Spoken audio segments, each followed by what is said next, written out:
दोस्तों, एक आदमी जो किसी वजह से अपनी वाइफ के फोन में एक स्पाई ऐप इंस्टॉल कर देता है, जिस वजह से उसकी अपनी वाइफ पर पूरी नजर होती है दिन रात। यहाँ शुरुआती दिन तो सब कुछ बढ़िया होता है, लेकिन जैसे जैसे समय बीतता है चीजें धीरे धीरे बिगड़ने लग जाती है और उस आदमी की जिंदगी बदल जाती है। तो कैसे बदल जाती है उस आदमी की जिंदगी? वेलकम डियर रॉकर्स, कैसे हैं आप सभी? आज हम देखने वाले हैं ऑल द मुकम, तो वीडियो को एंड तक जरूर देखिए इस मिस्ट्री को देखने के लिए। मूवी की शुरुआत में मार्टिन और लिना नाम के कपल को देखते हैं, जिनकी कुछ समय पहले अभी शादी हुई है और दोनों काफी फन नेचर वाले लगते हैं। अब एक सुबह जब लीना खाना बनाने के लिए किचन में जाती है, तभी मार्टिन वहाँ पर कैमरा ऑन करके आ जाता है और लीना की रिकॉर्डिंग करने लगता है। उसी वक्त लीना को किचन में एक पेपर नोट मिलता है, जिसमें घर के एक दूसरी लोकेशन होती है, जहाँ पर जाकर लीना को आगे के नोट्स मिलेंगे। ये सब कुछ असल में मार्टिन का ही प्लान होता है, क्योंकि उसे लीना को मैरिज एनिवर्सरी का एक गिफ्ट देना है इस सरप्राइज तरीके से। लीना सभी नोट्स को फॉलो करते हुए आखिरी नोट पर पहुंच जाती है, जहां पर उसे बेडरूम का कबर्ड खोलने के लिए कहा जाता है। लीना उसे फॉलो करते हुए कबर्ड को खोल देती है। ओह, पर यहाँ बहुत अनएक्सपेक्टेड चीज होती है। मार्टिन जो तब से मुस्कुराते हुए रिकॉर्ड कर रहा था,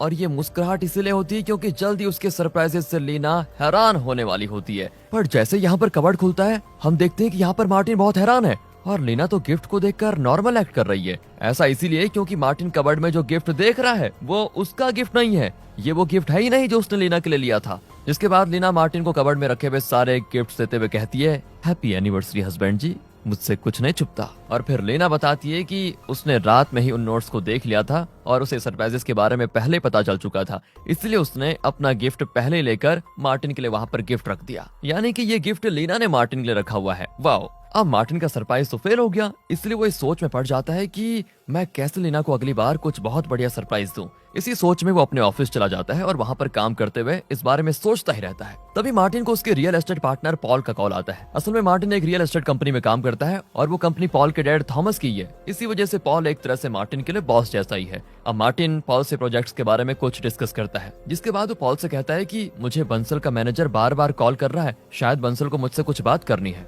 जिस पर पॉल कहता है कि तुम एक बार ना उससे जाकर मिलो। बंसल भी दोस्तों एक रियल एस्टेट कंपनी का ओनर है और इनकी कंपनी का वो डायरेक्ट कॉम्पिटिटर भी है। आगे मार्टिन फिर से अपने काम में लग जाता है, जहां उसका जूनियर राम उसके कैबिन में आता है, जिससे मार्टिन वैसे काफी फ्रैंक होता है। मार्टिन तब राम से पूछता है कि यार तुम्हारी गर्लफ्रेंड है ना, तो तुम उसको क्या गिफ्ट दोगे, ऐसा कोई जिस पर वो बहुत सरप्राइज हो जाए। तो इसके जवाब में राम कहता है कि मैंने उसके बर्थडे पर उसे फोटोज और वीडियोस का एक कोलाज बनाकर दिया था, जिसमें उसकी बहुत सारी सीक्रेट क्यूट फोटोज और रिकॉर्डिंग्स भी थी, और ये सारी मैंने बहुत ही सीक्रेटली निकाली थी। उसके लिए पता है मैंने क्या किया? उसके लिए मैंने छुप कर उसके फोन में हिडन फेस नाम का एक ऐप डाउनलोड कर लिया, जिसके जरिए मैं हमेशा उसके फोन के कैमरे का एक्सेस कर पाता था। अब ये सुनकर मार्टिन सोचने लग जाता है कि वाह यार, ग्रेट आइडिया, अगर मैं भी लीना को ऐसा कोई गिफ्ट दे दूं तो वो और खुश और सरप्राइज हो जाएगी, और लीना को इस बात का आइडिया भी नहीं होगा कि मैं उसकी ऐसी फोटोज और वीडियोस कब निकाल रहा हूँ। ये फैसला करते हुए मार्टिन रात में चुपके से लीना के फोन को लेकर उसमें ये हिडन फेस वाला ऐप इंस्टॉल कर देता है और उसे अपने लैपटॉप से कनेक्ट भी कर लेता है। जिसके बाद अगले दिन जब मार्टिन ऑफिस पहुंचता ही है,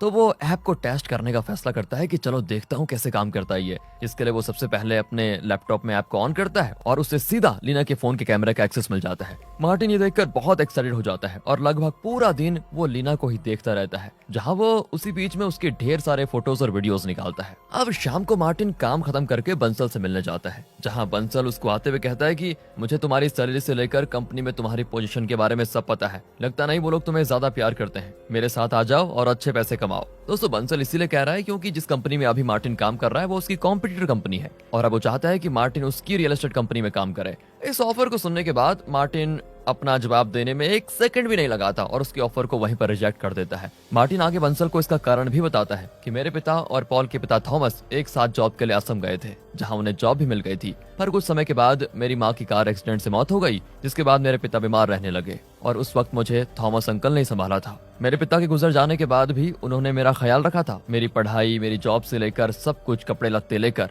यहाँ तक कि मेरी शादी उनकी वजह से ही हो पाई है, इसलिए मैं उनकी कंपनी को छोड़ने के बारे में तो जरा भी नहीं सोच सकता। इतना कहकर मार्टिन वहां से जाने लग जाता है, जिसके पीछे बंसल चिल्लाते हुए उसको कहता है कि तुम्हें लगता है कि ये सब बस ऐसे ही खत्म हो जाएगा, तुम्हें इस गलती के लिए आगे बहुत पछताना पड़ेगा। मार्टिन तब भी बंसल की बातों पर ज्यादा ध्यान नहीं देता और घर आकर लीना के लिए वे फोटोज और वीडियोस को उससे छुपकर एडिट करने लग जाता है। अब अगले दिन जब मार्टिन वापस अपने जॉब पर होता है, तो वो ऐसे ही हिडन फेस ऐप को ओपन करके लीना को देखने लगता है, और इस पॉइंट से चीजें काफी बिगड़ने लग जाती हैं, यहाँ पर मार्टिन ये गौर करता है कि लीना किससे बातें कर रही है, लेकिन ऐप में ऑडियो का कोई ऑप्शन नहीं होता, इस वजह से वो ये नहीं जान पाता कि वो कौन है। मार्टिन फिर से लीना को मैसेजेस करता है ताकि लीना अपने फोन को पिक करके उसे हाथ में ले ले और बैक कैमरे से मार्टिन पीछे देख पाए कि कौन है, लेकिन ऐसा हो नहीं पाता क्योंकि लीना मैसेजेस का रिप्लाई बहुत फास्ट देती है, जिससे मार्टिन को देखने का समय नहीं मिलता कि वहाँ पर है कौन। अब इससे मार्टिन की बेचैनी बढ़ने लग जाती है। यार बीवी किसी अनजान आदमी के साथ तो डर तो लगता ही है ना। उसे भी यही हो रहा होता है। मार्टिन उसी रात डिनर करते हुए लीना से उसके पूरे दिन के बारे में पूछता है कि तुमने आज क्या क्या किया, कोई घर पर आया वगैरह वगैरह, जिस पर लीना उसको सब कुछ बताती है, लेकिन उसमें वो इस बात का जिक्र नहीं करती कि उसे मिलने के लिए घर पर कोई आया हुआ था। अगले दिन भी मार्टिन ऐसा ही करता है और इस बार भी उसे लीना किसी से बात करते हुए दिखाई दे रही होती है, और जब लीना उससे बात कर रही थी ना तो वो काफी खुश नजर आ रही थी। मार्टिन तभी उसी समय लीना को कॉल करता है और उसे एक फाइल के बारे में पूछता है जो उसने बेडरूम में रखी हुई है। असल में उसने बेडरूम में कोई फाइल नहीं रखी हुई है, पर वो देखना चाहता है कि लीना इस पर कैसे रिएक्ट करती है। लीना तभी बेडरूम में फाइल चेक करने जाती है, पर वहाँ पर कोई फाइल नहीं होती। वो ये बात मार्टिन को बता देती है और मार्टिन भी कहता है चलो रहने दो, मैं खुद आकर देख लूंगा। अब इसे सुनते ही लीना के चेहरे का रंग उठ जाता है। उसके चेहरे के एक्सप्रेशन ऐसे हो जाते हैं जैसे उसका कोई भांडा फूटने वाला हो। लीना तब जिससे बात कर रही थी उसे वहां से जाने के लिए बोलने लग जाती है, और ये चीज मार्टिन कैमरे से देख रहा होता है। लीना फिर किसी तरह उस आदमी को वहां से जाने के लिए जबरदस्ती करती है, और उसी वक्त मार्टिन बैक कैमरा ऑन करके देख लेता है। उसे किसी आदमी के पैर घर से बाहर जाते हुए दिखाई देते हैं, जो कि बेशक वही आदमी है जो कुछ दिनों से लीना से मिलने आ रहा है। इस इंसिडेंट के बाद मार्टिन पूरी तरह से टूट जाता है। हालांकि अब तक उसे कंफर्म नहीं हुआ है कि लीना उस पर चीट कर रही है,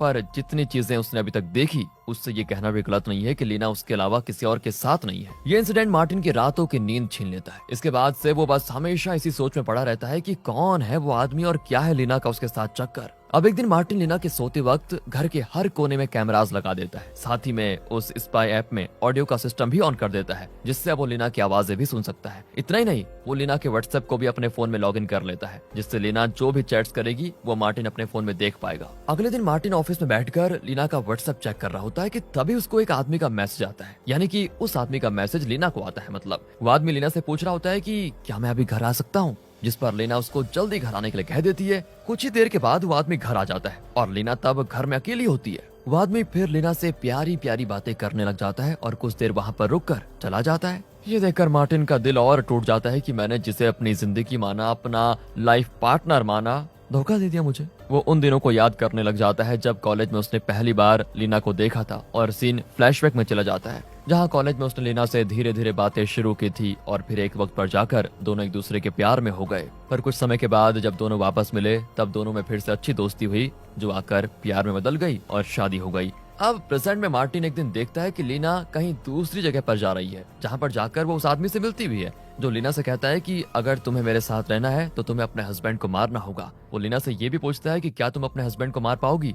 लीना जवाब देती है हाँ, उसे मार दूंगी मैं, कोई दिक्कत नहीं है। और ये सुनकर तो मार्टिन के पैरों तले जमीन ऐसे खिसक जाती है कि बस हवा में हो। वो आदमी आगे लीना को एक जहर का पैकेट देता है और कहता है कि इसे अपने हस्बैंड के खाने में मिला देना, जिससे वो सुबह तक आराम से मर जाएगा, और अगर ऐसा ना कर पाओ तो ये गन रख लो, इससे उसको मार देना। लीना भी एक धर्म पत्नी की तरह दोनों चीजें घर लेकर आ जाती है। नहीं, धर्म पत्नी नहीं, कर्म पत्नी। वो कर्म पत्नी सही रहेगा। उसी रात मार्टिन को ऐसा सपना आता है जैसे लीना और वो आदमी मार्टिन को मार रहे हैं। खैर अगले दिन मार्टिन को पता चलता है कि लीना आज भी उस आदमी से मिलने जा रही है, इसलिए वो आज उसका पीछा करने का फैसला करता है। जहां आगे जब वो लीना का पीछा करके उस जगह पर पहुंचता है तो काफी अनएक्सपेक्टेड चीजें होती है। लीना और उस आदमी के बीच किसी वजह से बहस हो जाती है और लीना कहती है कि मैं अपने हस्बैंड को नहीं मार सकती। अब इस पर वो आदमी गुस्सा हो जाता है और अगले पल लीना उस आदमी की दी हुई गन से उससे ही शूट करके मार डालती है। और तब मार्टिन जो चुपके से ये सब कुछ देख रहा था वो लीना के सामने आता है और पूछता है ये क्या कर रही हो तुम, जिस पर लीना रोते हुए मार्टिन को सब बता देती है। और पता चलता है कि ये बंसल का आदमी था जो लीना को ब्लैकमेल कर रहा था, क्योंकि बंसल के पास एक वीडियो है जिसमें मार्टिन किसी एक लड़की के साथ है और वो वीडियो काफी गंदी है। मार्टिन एक लड़की के साथ, ये क्या चक्कर है, चलो देखते हैं। हालांकि ये आदमी वैसे तो बंसल का काम करने आया था, पर इसी बीच ये लीना को पसंद करने लगा और उससे फेवर्स मांगने लगा।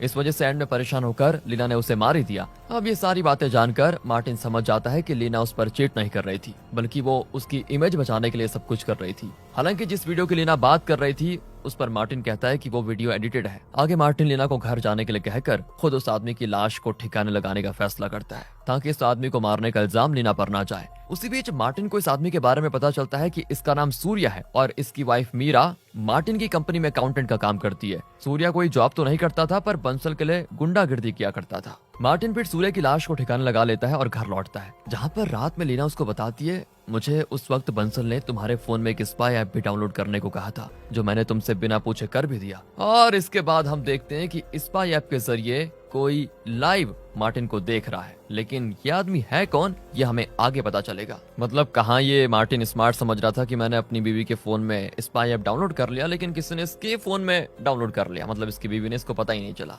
अब अगले दिन न्यूज पर ऐसी खबर आ जाती है कि मार्टिन ने सूर्य को मार दिया क्योंकि वो सूर्य की वाइफ मीरा से प्यार करने लगा था। और ये देखकर मार्टिन अपने घर से भाग जाता है और पता करने लग जाता है कि बंसल अब है कहाँ पर, ताकि वो उसके पास जाकर सारी चीजें ठीक कर पाए। आगे काफी ढूंढने के बाद उसे बंसल मिल भी जाता है, पर यहाँ मार्टिन सबसे शॉकिंग चीज देखता है, वो ये है कि पॉल बंसल के साथ मिला हुआ है और दोनों में अच्छी दोस्ती है। जिसके बाद मार्टिन पॉल के घर में घुस के उसे कन्फ्रंट करता है कि तुम बंसल के साथ क्यों थे, जिस पर पॉल उसे पूरा सच बताता है और हमें पता चलता है कि मार्टिन के डैड ने असम आने के लिए कुछ समय में यहाँ पर 300 करोड़ की जमीन अपने नाम कर ली, जो चीज पॉल का डैड थॉमस सह नहीं पाया। इसीलिए एक दिन मौका देखकर थॉमस ने मार्टिन के डैड को मार दिया और ये सच सामने नहीं आने दिया कि मार्टिन के डैड को थॉमस नहीं मारा है, यानी कि पॉल के डैड ने। आगे मार्टिन को ये पता चल जाता है कि ये लोग उसे भी अब मार देते, पर उन्होंने उसे इसलिए नहीं मारा क्योंकि मार्टिन के मरने के बाद उसके डैड की सारी प्रॉपर्टी एक चर्च को चली जाएगी, इसलिए ये लोग मार्टिन को अपने साथ रख रहे थे और सही समय का इंतजार कर रहे थे। मार्टिन को ये सारा सच पता चल जाता है, लेकिन सबूत न होने की वजह से वो कुछ कर भी नहीं पाता। इससे बुरा तो ये होता है कि अगले दिन मार्टिन को पुलिस अरेस्ट करके लेके चले जाती है और जेल में डाल देती है, जहाँ से मार्टिन अगले 6 महीने जेल में ही होता है और उसे लीना मिलने आती रहती है। जहाँ एक दिन एक जेलर लीना को कहता है, लीना थॉमस तुम्हारा समय खत्म हो चुका है। और ये सुनते ही मार्टिन बहुत गहरी सोच में पड़ जाता है। असल में लीना ने अपना नाम लीना महादेवन बताया था, पर उसका असली नाम है लीना थॉमस, यानी कि वही थॉमस जिसने मार्टिन के डैड को मारा और मार्टिन को इतने सालों तक धोखा दिया। जिससे मार्टिन ये समझ जाता है कि लीना भी मार्टिन को कॉलेज के वक्त से धोखा दे रही है। लीना असल में थॉमस की बेटी है, जिसे थॉमस ने ही मार्टिन के पास भेजा ताकि वो मार्टिन से शादी करके प्रॉपर्टी में आधा हिस्सा पाले और मोस्ट प्रोबेबली पूरी प्रॉपर्टी अपने नाम कर ले। वैसे भी अब लीना समझ गई होती है कि उसका भांडा फूट चुका है, इसलिए वो मार्टिन से कहती है कि तुम यहाँ से बाहर नहीं निकल पाओगे, क्योंकि तुम्हें बाहर आने हम देंगे नहीं और तुम्हारे मरने के बाद प्रॉपर्टी अपने आप मेरी हो जाएगी। इतना कहकर लीना हंसते हुए चली जाती है। जिसके बाद हम मार्टिन को देखते हैं जिसकी आंखें पूरी तरह से भर आती हैं। और सच मानिए दोस्तों, ये मूवी का सबसे इमोशनल सीन है, क्योंकि वो बेचारा फंस चुका है। मार्टिन रियलाइज करता है कि आज तक उसने जो जिंदगी जी वो सब झूठी थी। और अब 6 महीने के बाद का सीन देखते हैं, जहां मार्टिन अभी भी जेल में है और पूरी तरह से टूट चुका है। लेकिन वहीं उसको एक गैंग का लीडर मिलता है, जिसे मार्टिन अपनी कहानी सुनाता है और कहता है, अगर तुमने मेरी मदद की तो मैं तुम्हें मेरी 100 करोड़ की प्रॉपर्टी दे दूंगा। जिसके बाद वो लीडर अपने कनेक्शंस लगाकर अपने आदमियों के जरिए मार्टिन के सभी दुश्मनों तक पहुंच जाता है। और फिर मूवी के एंडिंग सीन में हम लीना को स्क्रीन पर देखते हैं। मार्टिन उसे कॉल लगाकर कहता है, हैप्पी एनिवर्सरी वाइफ, मैं जल्दी बाहर आने वाला हूँ। और इसी के साथ दोस्तों ये मूवी यहाँ पर एंड हो जाती है।